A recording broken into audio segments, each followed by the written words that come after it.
Hey guys, if you're watching this video, you're probably very interested in learning about high-ticket dropshipping, and you might be wondering about Trevor Fenner's course, E-commerce Paradise. So I've been in the e-commerce industry for a little more than 6 years. I've sold millions on Amazon, I've spoken at conferences around the world, and I've looked at quite a few e-commerce courses. Okay, I was still able to learn new things from Trevor Fenner in E-commerce Paradise, and it is an incredible course. It's comprehensive as fuck. Okay, it is hands down one of the best courses I've seen about e-commerce. There must be more than 100 hours of video in there.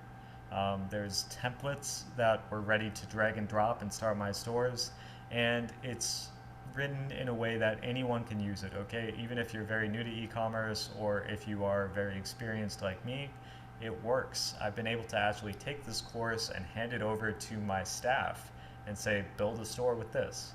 And the results were pretty amazing. Okay, also everything from dealing with customers or keeping multiple stores organized. This course really goes over almost every aspect of the model. I've been very impressed, and now it's great. I get to wake up to orders for $1,000 fridges and stuff like this, or truck bumpers, or all kinds of stuff, and it's great.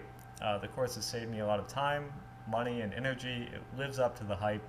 If you want to get into high-ticket dropshipping, this course is the way to go. Trevor Fenner is the real deal. I really, I've hung out with him and I've seen him getting orders while we're hanging out. I've seen his numbers, I've seen his stores. He really knows what he's doing, and he always delivers what is promised. I've also bought some stores from him. So if you are wondering, if you're on the fence about high-ticket dropshipping, it's been great for me, and I think Trevor Fenner is the right guy to learn this from.